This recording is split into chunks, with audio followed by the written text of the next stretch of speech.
దేవుని వాక్య ధ్యానంలోకి వెళదాం. ఈరోజు ఇంకో స్పెషల్ కూడా ఉంది, బాప్తిస్మాల కార్యక్రమం. కాబట్టి చాలా క్లుప్త సందేశాన్ని చూసుకొని మనం ముందుకెళదాం. అపోస్తలుడైన పౌలు తిమోతికి రాసిన 2వ పత్రిక 1వ అధ్యాయము. తిమోతికి రాసిన 2వ పత్రిక 1వ అధ్యాయం 12వ వచనం నుంచి నేను చదువుతున్నాను, చిత్తగించండి. ఆ హేతువు చేత, హేతు అంటే కారణం, ఆ కారణం చేత ఈ శ్రమలను అనుభవించుచున్నాను గాని నేను నమ్మిన వాని ఎరుగుదును గనుక సిగ్గుపడను. నేను ఆయనకు అప్పగించిన దానిని రాబోచున్న ఆ దినము వరకు ఆయన కాపాడగలడని రూఢిగా నమ్ముకొనుచున్నాను. మళ్ళొకసారి చదువుతాను, చూడండి. నేను నమ్మిన వాణ్ణి ఎరుగుదును గనుక సిగ్గుపడను. నేను ఆయనకు అప్పగించిన దానిని రాబోచున్న ఆ దినము వరకు ఆయన కాపాడగలడని రూఢిగా నమ్ముకొనుచున్నాను. చిన్న మాట ప్రార్థన చేసుకుందాం. ప్రేమ కలిగిన మా మహాపరిశుద్ధ తండ్రి, ఘనుడవగు దేవా, నీకు స్తోత్రము. నీ దయాపూర్వక సంకల్పాన్ని బట్టి ఈ శుభవేళ మమ్మల్ని అందరినీ కూడా ఇటు రీతిగా సమకూర్చి మాతో మాట్లాడడానికి ఇష్టపడ్డారు. మీకు వందనాలు. మాకు ఏ అర్హత లేదు ప్రభు. అష్టావక్రుడికి 8 వంకర్లు ఉన్నట్టు మా బ్రతుకుల్లో అనేక వంకర టింకర్లు ఉన్నాయి.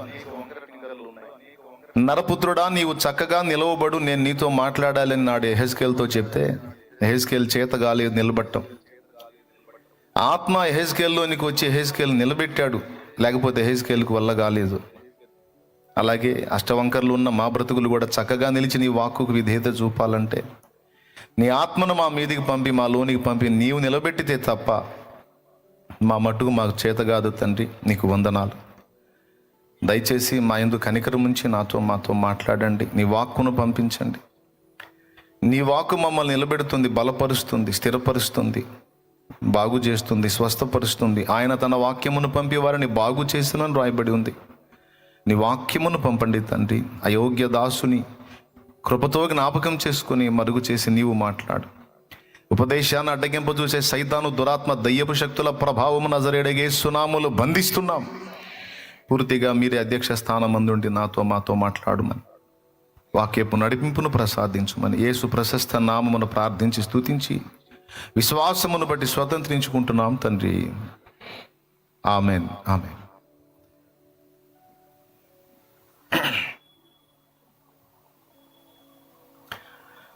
ప్రభునందు ప్రియులారా, మీరు చాలాసార్లు చూసి మీకు చాలా తెలిసినటువంటి కొండల గురించి నేను మాట్లాడతాను. వాటి హృదయాన్ని స్పర్శించే మనసు మనకుంటే ప్రకృతిలో ఉన్న ప్రతిదీ మనతో మాట్లాడుతుంది. వాటి హృదయాన్ని స్పర్శించే మనసు మనకుంటే ప్రకృతిలో ఉన్నది ప్రతిదీ మనతో మాట్లాడుతుంది. అది గాలి, చెట్టు, పుట్ట, గుట్ట, రాయి, రప్ప, పక్షి, భూజంతువు, నేలపు రాకెటి, పురుగు సమస్తము మనతో మాట్లాడతాయి. నోరు తెరిచి మాట్లాడడానికి వాటికి నోళ్ళు లేకపోయినా వాటి ప్రవర్తన, వాటి చర్యల ద్వారా మౌనంగా మనతో సంభాషిస్తూ ఉంటాయి. వాటి జీవితంలోకి మనం వెళ్ళి వాటిని స్పర్శించగలగాలి. అలాంటి ఒక కొండ గురించి మీతో పంచుకుంటాను. ఒక కొండ ఉంది. కొండ అంటే అనేక పెద్ద పెద్ద రాళ్ల సమూహం, పెద్ద పెద్ద బండరాళ్ళు, ఒకదాని మీద ఒకటి పేర్చబడ్డట్టుగా ఎత్తుగా ఉండేటువంటిది కొండ. భూగర్భం నుంచి పైకి వచ్చినట్టుగా ఉంటాయి అవి. అలా ఉన్నటువంటి ఒక కొండ, అనేక పెద్ద పెద్ద భారీ రాళ్ల సమూహం. ఆ కొండ, అందులో ఉన్న బండరాళ్ళు రోజు ఒకదాంతో ఒకటి సంభాషించుకుంటూ ఉంటాయి.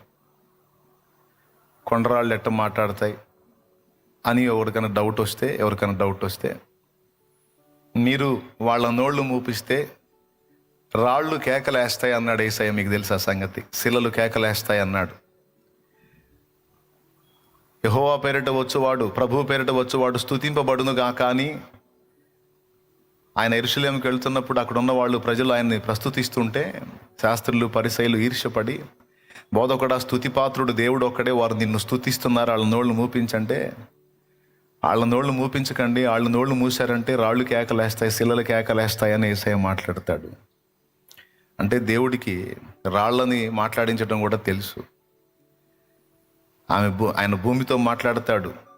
భూమి చెవి ఒగ్గు అంటే ఆమె చెవి ఒగ్గాలి భూమి. ఆకాశమా ఆలకించు అంటే ఆలకించాలి. యెషయా గ్రంథం 1:1. కాబట్టి రాళ్ళు, కొండలో ఉన్న రాళ్ళు రోజు సంభాషించుకుంటున్నాయి.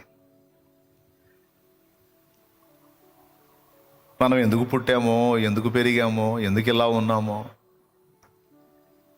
ఏమిటో మన జీవితానికి అర్థం పరమార్థం అని వాటికి తెలియదు. అలాగ ఉన్న చోట ఉంటాయి అలా కదలకుండా. బాటసార్లు వాటి ముందుగా పోతూ ఉంటారు, వస్తూ ఉంటారు, వాళ్ళని చూస్తూ ఉంటాయి. అవేవో వాటి సంభాషణలు అవి ఉంటాయి.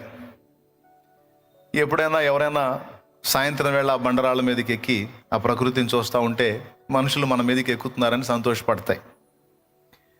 ఒకరోజు అలా తోటి రాళ్లతో కలివిడిగా ఉంటూ ఆనందంగా ఉంటూ జీవితాన్ని అలా కొనసాగిస్తున్నటువంటి ఆ బండరాళ్ళ దగ్గరికి, ఆ కొండలో ఉన్న బండరాళ్ళ దగ్గరికి ఒకరోజు ఒక ఆయన వచ్చాడు. ఆయనతో పాటు 2 పరిచారకులను తీసుకొని వచ్చాడు. అంటే పని వాళ్ళని తీసుకొచ్చి ఆ కొండంతా తిరిగి చూస్తూ ఉన్నాడు. ఆ కొండంతా తిరిగి చూస్తూ ఉన్నాడు. ఆ కొండలో విస్తారమైన రాళ్ళు ఉన్నాయి, పెద్ద పెద్ద బండరాళ్ళు ఉన్నాయి. అంతా తిరిగి చూసి ఒక్కొక్క బండరాయి దగ్గర ఆగి వేలుతో చూపిస్తూ ఉన్నాడు, ఇది. మళ్ళీ ఇంకొంచెం ముందుకు పోయి ఇంకో దాన్ని చూపించి ఇదిగో ఇది, ఇంకో దాన్ని ఇంకొంచెం ముందుకు పోయి ఇంకో చుట్టూ తిరిగి ఇదిగో ఇక్కడ ఇది, అదిగా పైన అది అని కొన్నిటికి ఆయన దగ్గర ఉన్నటువంటి మార్కర్తో మార్క్ చేస్తూ ఉన్నాడు. అవి నవ్వుకుంటున్నాయి. మన మీదికి మనుషులు ఎక్కి మన మీద కూర్చొని లేదా మన మీద నిల్చొని చుట్టూ ప్రకృతిని చూస్తారు, చుట్టూ ఉన్నటువంటి క్లైమేట్ని చూస్తారు. ఈయనెవర్రా మన దగ్గరకు వచ్చి చుట్టూ ఉన్న ప్రకృతిని చూడకుండా మనకెళ్ళే చూస్తున్నాడు? అవి మాట్లాడుకుంటున్నాయి. ఈ బాటసారి ఎవరో ప్రత్యేకంగా ఉన్నాడు. అవును, మన మీద ఏదో గుర్తులు కూడా వేస్తున్నాడు ఎందుకో. వాటి సంభాషణ కొనసాగుతూ ఉంది. మార్కు చేసి ఆయన వెళ్ళిపోయాడు.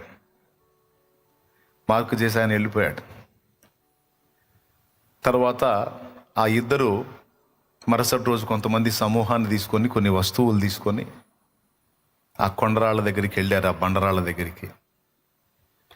దగ్గరికి వెళ్ళి సంవత్సరాలుగా అక్కడే స్థిరంగా కదలకుండా ఉన్నటువంటి ఆ కొండ బండరాళ్ళని ఒక్కొక్క దాన్ని వాటి స్థానంలో నుంచి పెకలిస్తూ ఉన్నారు.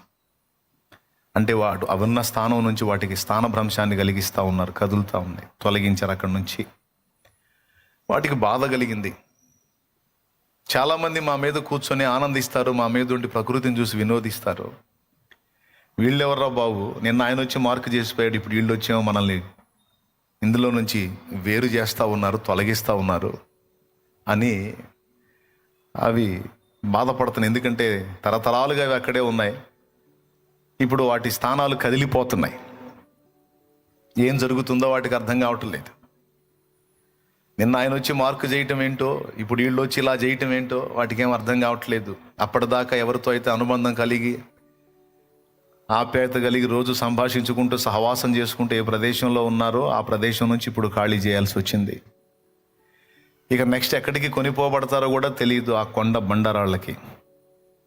అయితే మొత్తాన్ని వాళ్ళు ఏవైతే మార్కు చేశాడో ఆయన, ఆ మార్కు చేసిన వాటన్నిటిని కూడా ఆయన చేసిన మార్క్ ప్రకారం అందులోంచి డివైడ్ చేశారు.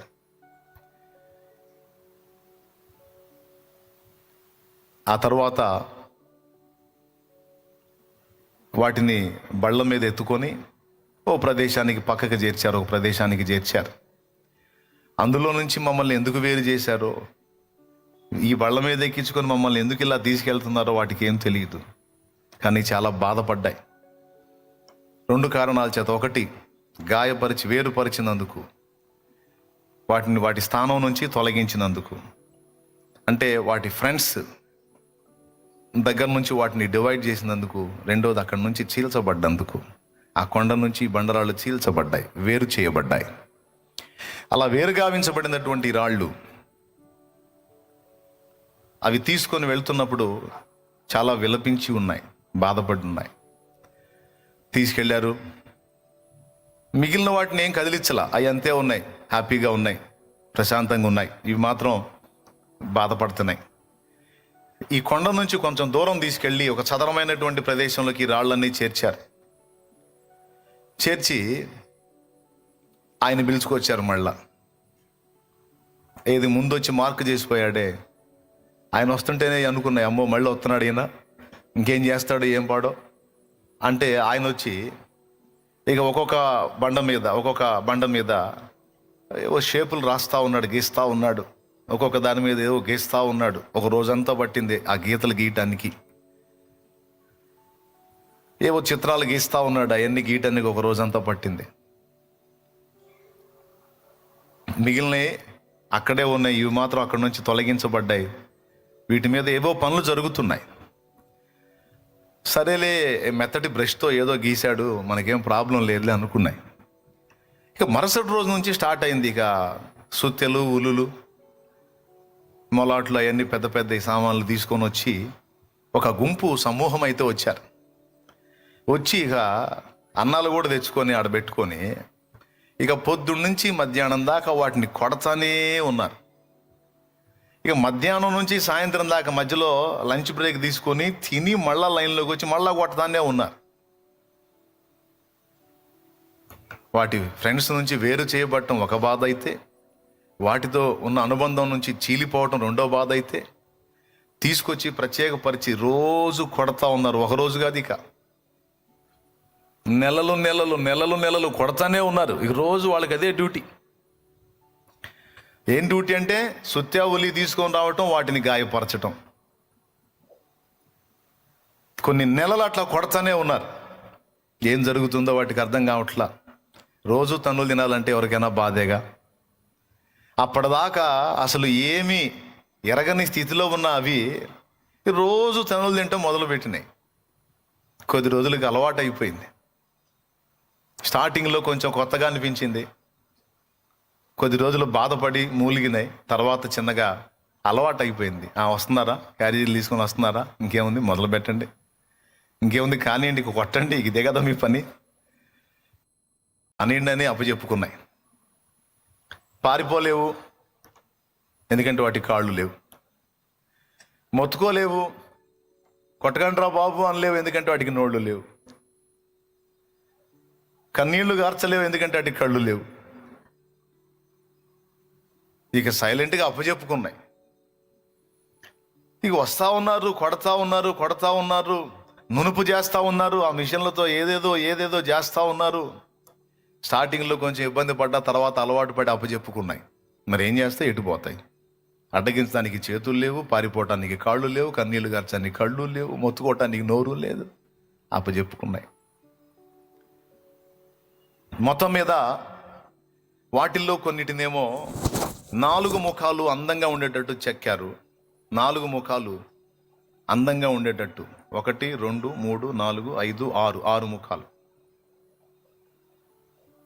6 ముఖాలు అందంగా ఉండేటట్టు నునుపుగా చెక్కారు, చక్కగా చదరంగా. కొన్నిటినేమో నిలువులు చెక్కారు, నిలువు స్తంభాల్లాగా చెక్కుతా నునుపు చేస్తా చెక్కుతా. రోజు ఇక వాటిని బాధ పెట్టే పనే. కొన్ని నెలలు ఆ విధంగా చేశారు. స్టార్టింగ్లో ఇబ్బంది పడ్డా తర్వాత అలవాటు పడిపోయి అప్పచెప్పుకున్నాయి. మొత్తం మీద ఓ రోజు రానే వచ్చింది. ఎవరో ఇంకొక ఆయన వచ్చాడు, అట్టహాసంగా ఉన్నాడు ఆయన. ఆయన వచ్చి చూసి అద్భుతం అని ఆ అట్టహాసంగా ఉన్న ఆయన ఈ గాయపరచబడిన గాయపరచబడిన చెక్కబడిన నునుపు చేయబడిన రాయిని టచ్ చేస్తున్నాడు. చాలా బాగుంది, మొత్తం సిద్ధమైంది, ఇంకా వీటిని తీసుకొని పదండి అన్నాడు. ఇదేంది, అక్కడి నుంచి వేరు చేసిన మా వాళ్ళు దగ్గరలోనే ఉన్నారని ఆనందపడుతుంటే అసలు మొత్తానికి తీసుకొని పోతారు, ఇంకెక్కడికి తీసుకెళ్తున్నారా మమ్మల్ని? మా వాళ్ళ దగ్గర నుంచి మమ్మల్ని వేరు చేశారు, చీల్చి చెండాడారు, నెలల తరబడి అన్నం కూడా తెచ్చుకొని మరి తింటా మమ్మల్ని కొడతా ఉన్నారు. ఎంత అయిపోయింది, ఇక్కడే ఉన్నామని సంబరపడుతుంటే మళ్ళీ ఇక్కడ నుంచి ఇంకెక్కడికి తీసుకెళ్తున్నారా మమ్మల్ని? అసలు ఏం చేయాలనుకుంటున్నారా మమ్మల్ని? ఎందుకు మా జీవితంతో ఇంత ఆడుకుంటున్నారు? మిగిలిన వాటి జోలికి పోయారా? కనీసం మిగిలిన వాటి మీద ఒక్క సుత్తి దెబ్బన్నా కొట్టారా? అయ్యి అనుకుంటున్నాయి లేదా ఉన్నాయి. పాపం వాళ్ళ కర్మేంద్ర అట్టగాలింది. మన నుంచి వేరుపరచబడటం ఒక బాధ అయితే, చీల్చబడటం రెండో బాధ అయితే, రోజు తన్నులు తింటున్నారు. వాళ్ళ కర్మేంద్ర అట్టగాలింది. మనకైతే ఏ బాధ లేదయ్యా. మనం ఎక్కడైతే పుట్టామో ఆడే ఉన్నాం, ఏ స్థితిలో అయితే ఉన్నాం ఆ స్థితిలోనే ఉన్నాం. మన మీద గొర్రెలు ఎక్కుతున్నాయి, బర్రెలు ఎక్కుతున్నాయి, మన మీదకి మనుషులు ఎక్కుతున్నారు, ఎక్కి తొక్కుతున్నారు. మనం ఎక్కడున్నామో అక్కడే ఉన్నాం. కానీ వాటి పరిస్థితి మాత్రం రోజు పాపం కొడుతున్నారు, నునుపు చేస్తున్నారు, కొడుతున్నారు, తోముతున్నారు ఒక రేంజ్లో. పాపం ఇలా ఎన్ని నెలలు బాధపడ్డారో అని అవి నవ్వుకుంటున్నాయి. ఇవి మాత్రం ఏం చేస్తే పారిపోలే, అప్పచెప్పుకున్నాయి. చిన్నగా మళ్ళీ బళ్ళు వచ్చినాయి. బళ్ళు వస్తే ఆ బళ్ళ మీదకి నీట్గా మొత్తాన్ని ఎత్తుతా ఉన్నారు. నీట్గా ఇక తీసుకొని వెళ్ళిపోయారు. ఇక ఆ కొండ కనపడనంత దూరం వెళ్ళిపోయినాయి. తీసుకెళ్ళి ఒక ప్రత్యేకమైనటువంటి ప్రదేశంలో వాటన్నిటినీ దించారు. దించి అక్కడ ఒక ఆయన వచ్చి కొలతలు వేశాడు. ఆ కొలతల ప్రకారం ఇక ఈ 6 ముఖాలు చెక్కినటువంటి రాళ్ళని ఒక్కొక్క దాన్ని వరుసలో పెట్టి నీట్గా ఒక గోడలాగా వరుస నిర్మిస్తూ ఉన్నారు. అక్కడి నుంచి ఎందుకు తీసుకొచ్చారో, ఇన్ని నెలలు ఎందుకు బాధారో, తీసుకొచ్చి ఈ లైన్లో ఎందుకు పెడుతున్నారో, ఏం జరుగుతుందిరా, నీకేమన్నా అర్థమవుతుందా? నాకేం అర్థమవుతుంది, నీకెంత అర్థమైందో నాకంతే అర్థమైందో ఒకరాయన ఒక మాట్లాడుకుంటున్నాయి. అక్కడక్కడ ఈ వరుసల మధ్యలో అక్కడక్కడ పొడవులో చెక్కబడినటువంటి వాటిని, స్తంభములుగా చెక్కబడ్డ వాటిని నిలబెట్టి జాగ్రత్తగా అనేక మంది మనుషులు పట్టుకొని వాటిని నిలబెడతా ఉన్నారు. ఆశ్చర్యకరమైన విషయం ఏంటంటే వాటికి కాళ్ళు కూడా టచ్ కానివ్వట్ల, వాటికి కాళ్ళను కూడా తగలనివ్వట్ల. వాటికి తెలుసు మనుషులు పశువులు మన మీదకి ఎక్కి తొక్కుతాయి, మనుషులు పశువులు మన మీదకి ఎక్కి తొక్కుతాయి, మన మీద ఒకటోళ్ళు చేస్తాయి, ఏడాడి చేదరంతా మన మీదే చేస్తాయి. వీళ్ళేందిరా మనకి కనీసం కాళ్ళు కూడా తగలనీయట్లేదు. కొంచెం ఆశ్చర్యం కలిగింది. తర్వాత ఆ వరుసలో పెట్టి ఓదానికొకటి రాళ్ల మధ్యలో వెండిని బంగారుని కరిగించి పోస్తున్నారు, అతుకు ఉండేటట్టు, గట్టిగా పట్టుకొని ఉండేటట్టు. మొదట ఎందుకు చీల్చారో, ఇప్పుడు తీసుకొచ్చి నఖముఖాలు చెక్కి మళ్ళీ ఒకదానికొకటి ఊడిపోకుండా అతుకులు ఎందుకు పెడుతున్నారో, అసలు ఇదంతా ఏం జరుగుతుందో వాటికి ఏం అర్థం కావట్లా. మొత్తానికి అప్పజెప్పుకొని ఊరుకున్నాయి. ఏం చేసి ఊరుకున్నాయి? అప్పజెప్పి ఊరుకున్నాయి. అంతే. ఇక ఒకదాని మీద ఒకటి పెద్ద గోడలు కట్టేశారు, ఆ స్తంభాలు నిలబెట్టారు, వాటిపైన రాతి పలకలు వేశారు. అంతస్తులు గలదానిగా మొత్తం నిర్మాణం అయిపోయింది. అంతా అయిపోయిన తర్వాత ఇంకా ఆర్భాటంగా ఉండే ఇంకొక ఆయన వచ్చాడు. అసలు ఆయన వస్తుంటే ఆ మంది మార్బలం, ఆ పరివారం, ఆ రథాలు అసలు మామూలుగా లేదు, ఆ హడావుడి. ఆయన వచ్చాడు. ఆయన వచ్చి ఆ ప్రాంగణం అంతా తిరిగి చూసి వాటిని స్పర్శిస్తూ ఉన్నాడు, నవ్వుకుంటా ఉన్నాడు.